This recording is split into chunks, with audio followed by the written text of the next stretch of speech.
अस्सलाम वालेकुम, this is Mohammad Hasan Baig and welcome to another episode of the gentleman's view. इस वक्त हम मौजूद है हायोंडाई साउथ पे और आपके लिए लेकर आए हायोंडाई एलेंट्रा का एक अदद फर्स्ट लुक रिव्यू।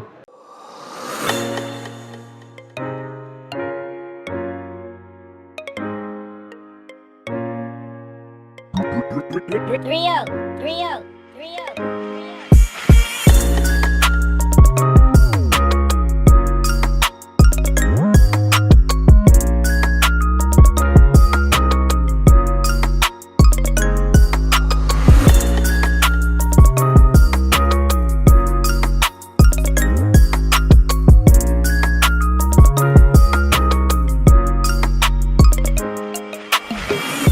तो हायोंडाई की बात करें तो this Elantra is the 6th generation, लेकिन अभी करंटली एंड ग्लोबली हायोंडाई एलेंट्रा की 7th जनरेशन अभी चल रही है, जो कि 2020 मार्च के अंदर इंट्रोड्यूस हुई थी और 2020 के लास्ट से जो है इसकी सेल्स भी स्टार्ट हो गई हैं। लेकिन एक गुड न्यूज़ ये है कि ये एलेंट्रा का 2019 के अंदर फेस लिफ्ट आया था।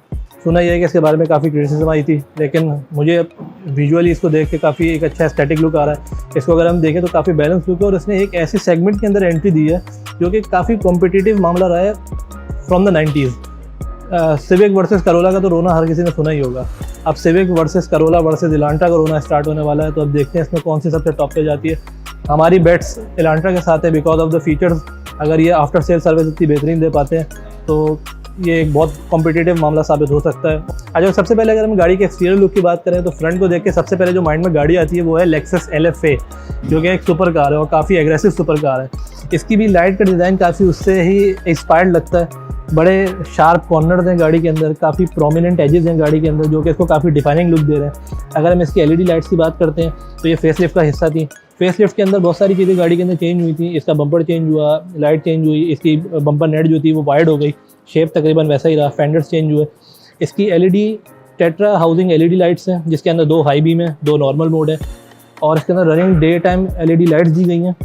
इसके अंदर जो टर्न सिग्नल्स हैं वो इसके बम्पर के अंदर ये फॉग लाइट्स नहीं है, ये टर्न सिग्नल्स हैं। और एक एरोडायनेमिक फीचर दी है, ये है इसके बम्पर के अंदर एयर कटर्स, जो कि इस तरफ से आके खुल जाते हैं। ये एरोडायनेमिक का पर्पस करते हैं, लेकिन इतना कोई प्रोमिनेंट नज़र आ नहीं रहा कि एरोडायनेमिक्स में क्या, क्योंकि फैमिली सेडान के अंदर इतनी क्या चीज़।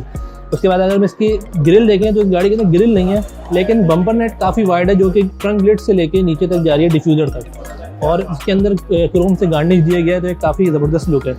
अगर हम इसकी ओवरऑल लुक की बात करें तो एक काफ़ी एग्रेसिव और ज़बरदस्त लुक है फ्रंट का। और इसी तरह हम इसकी साइड प्रोफाइल के ऊपर आ जाते हैं। Okay sir, moving on to the side profile of the car. तो अगर गाड़ी का हम लुक देखें साइड प्रोफाइल, तो जैसे मैंने पहले कहा था ये काफ़ी बैलेंस और कंसिस्टेंट लुक है। और डोर की हाइट ना बहुत ज़्यादा है ना बहुत कम है, एक काफ़ी बैलेंस्ड हाइट है। डोर्स के जो विंडोज़ के जो एजेस हैं उसके ऊपर क्रोम बेल्ट लाइन दी गई है, जो कि सिर्फ नीचे के पार्ट के ऊपर ही है, ऊपर का पार्ट इसका मैट फिनिश के अंदर है। अगर हम इसके डोर हैंडल्स देखें तो डोर हैंडल्स क्रोम के अंदर है, जिसके अंदर वेलकमिंग लाइट्स हैं। इवन के जो साइड मिरर्स है वो भी वेलकमिंग नोट के साथ है। जैसे हम इसके करीब आते हैं इमोबिलाइजर कैरी करते हुए तो इसके साइड मिरर्स रिट्रैक्ट आउट हो जाते हैं। इसके साइड मिरर की बात करें तो इसके अंदर इंटीग्रेटेड टर्न सिग्नल्स हैं और ये इलेक्ट्रॉनिकली रिट्रैक्टेबल साइड मिरर्स हैं। इसके अगर हम रिम्स की बात करें तो these are 16 inch alloy wheels और डबल स्पोक व्हील्स हैं इसके। और इसके अंदर कोमो का टायर है। कोमो कोरियन ब्रांड है और एक काफ़ी वेल नोन ब्रांड है और इसकी काफ़ी वर्थ है। अगर हम इसकी वही अगर आप देखें तो इसके अंदर काफ़ी इसकी साइड प्रोफाइल काफ़ी आपको लग रही होगी कि नीचे वो ग्राउंड क्लियरेंस काफ़ी कम होगी, जो कि है, और सिविक से तकरीबन 3 mm का फ़र्क भी है। और इसकी अगर साइड प्रोफाइल को हम देखें तो ये टेस्ला से काफ़ी इंस्पायर्ड लग रही है और इसके अंदर टेस्ला की रिजेम्बलेंस काफ़ी है। अब इसके बैक के ऊपर आ जाते हैं।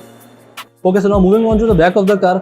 तो जो इसकी टेल लाइट्स हैं LED टेल लाइट्स हैं, ये इसके टर्न सिग्नल्स हैं, लेकिन जो इसकी रिवर्स लाइट है वो बम्पर के अंदर यहाँ पे दी गई है। एलेंट्रा की काफ़ी प्रोमिनेंट बैजिंग है और हायोंडाई का लोगो है, लेकिन इसकी नंबर प्लेट इस दफ़ा बम्पर के अंदर है और बम्पर के ऊपर ब्लैक पियानो से फिनिश दिया गया है और नीचे एक डिफ्यूज़र का लुक दिया गया है।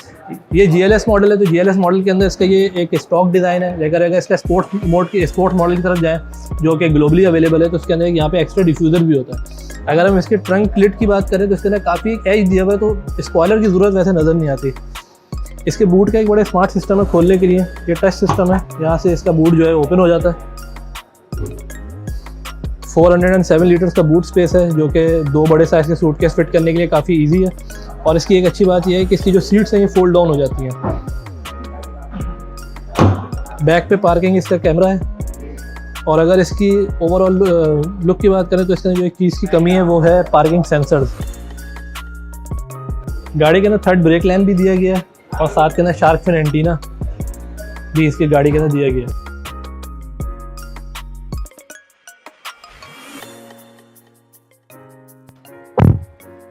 जैसा कि आप देख सकते हैं कि मुझे एक्सेस करना थोड़ी सी प्रॉब्लम हुई है बैक सीट्स के ऊपर, ख़ास तौर पे हेड रूम को लेकर। अगर ये लाइन इसकी थोड़ी सी अपनी इसकी हाइट थोड़ी ज़्यादा होती तो मुझे एक्सेसिबिलिटी के अंदर थोड़ी मुश्किल नहीं होती।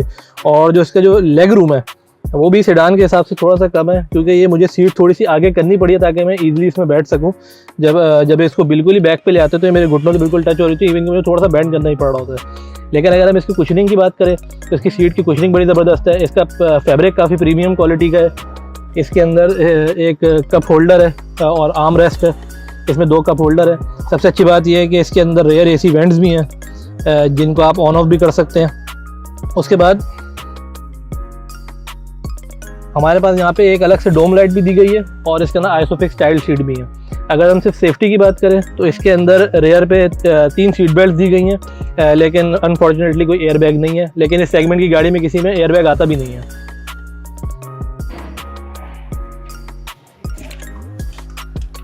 इसी तरह अगर फ्रंट एक्सेस की बात करें तो फ्रंट एक्सेस भी थोड़ा सा मुश्किल हुआ, वही हेडरूम वाला इशू।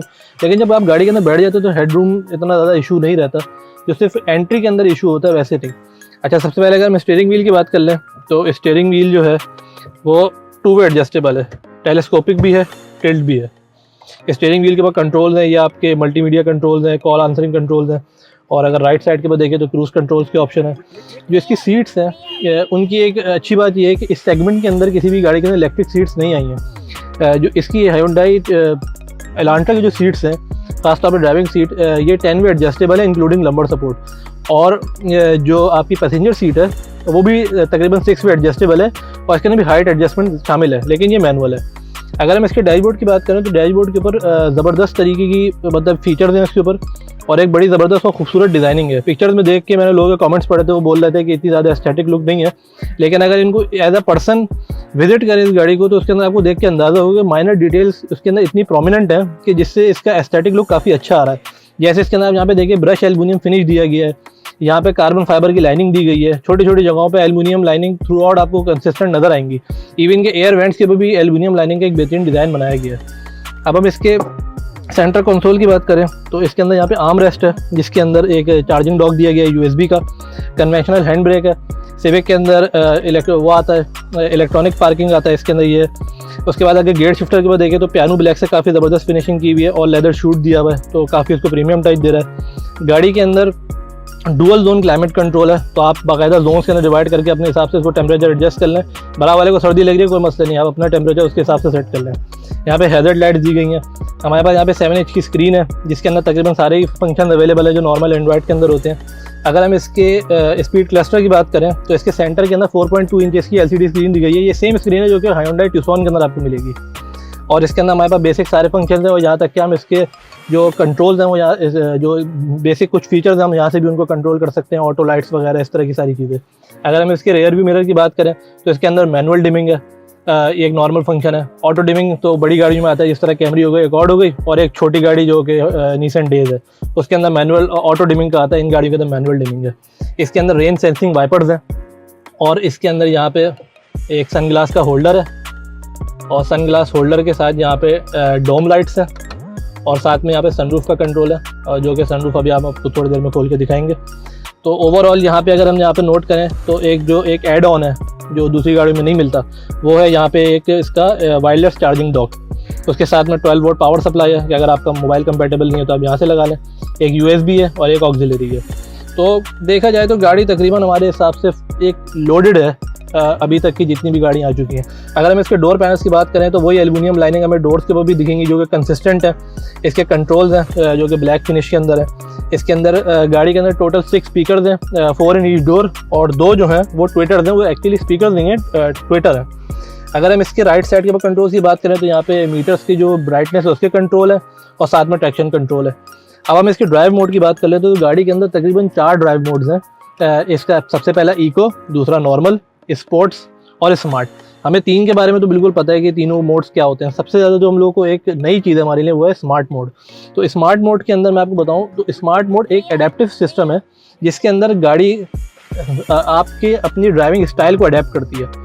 गाड़ी खुद सेंस करती है कि आप किस तरह से ड्राइव कर रहे हैं। अगर आप स्लो ड्राइव कर रहे हैं तो वो लोअर आरपीएम्स के ऊपर जो है गियर शिफ्ट करेगी और पेट्रोल बचाएगी, और अगर आप फ़ौरन ही फास्ट एंड फ्यूरियस हो जाते हैं तो उसके बाद गाड़ी जो है हाई आरपीएम पे जाके गियर चेंज करेगी और आपको मैक्सिमम पावर आउटपुट देगी। तो ये स्मार्ट के अंदर आपको शिफ्ट नहीं करना पड़ता, जबकि गाड़ी आपको अडेप्ट कर करके उसके हिसाब से चेंज कर दी है। अगर आप सिर्फ स्पोर्ट्स मोड के अंदर रहेंगे तो आपका पेट्रोल ज़्यादा कंज्यूम होता रहेगा, भले आप आहिस्ता क्यों ना चला रहे हो। और अगर आप इको मोड के अंदर होंगे या नॉर्मल मोड के अंदर होंगे तो गाड़ी वैसे ही आहिस्ता चलती रहेगी और आपको एक सडन पिक नहीं देगी। तो स्मार्ट मोड एक इसका बड़ा एक इफेक्टिव और एक बड़ा ज़बरदस्त सिस्टम है। अगर हम सेफ्टी फीचर्स की बात करें गाड़ी के अंदर, तो गाड़ी के अंदर 2 सेफ्टी फीचर इस तरह से है कि एक सीट बेल्ट हो गई और बाकी हमारे पास सिर्फ 2 एयरबैग्स अवेलेबल हैं। कर्टेन एयरबैग्स अवेलेबल नहीं है जो ग्लोबली हमारे पास इस गाड़ी में आते हैं। सिर्फ स्टीयरिंग व्हील के अंदर और यहाँ पे एक एयरबैग अवेलेबल है। कर्टेन एयरबैग्स होने चाहिए थे, लेकिन इस सेगमेंट में अगेन कि किसी भी गाड़ी के अंदर कर्टेन एयरबैग्स नहीं आते। अच्छा, जिस मॉडल के मैं साथ खड़ा हूँ ये CBU यूनिट है, लेकिन इनकी जो डिलीवरी स्टार्ट होंगी वो पाकिस्तानी असेंबल्ड यूनिट से होंगी।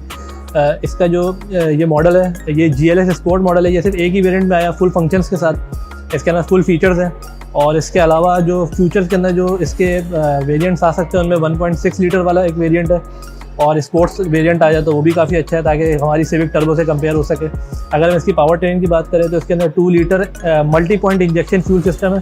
मल्टी पॉइंट फ्यूल इंजेक्शन हमारे पास थोड़ा सा फ्यूल कंजप्शन के हिसाब से अच्छा होता है, तो मेरा गैस ये है कि इसका जो फ्यूल एवरेज होगा तो तकरीबन 14 किलोमीटर पर लीटर इन सिटी आना चाहिए। वैसे अब ये लोगों के लेने के बाद और रिव्यूज़ के बाद ही मालूम पड़ेगा।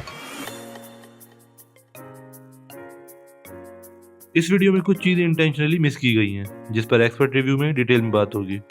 So this was the first look review of the new Hyundai Elantra।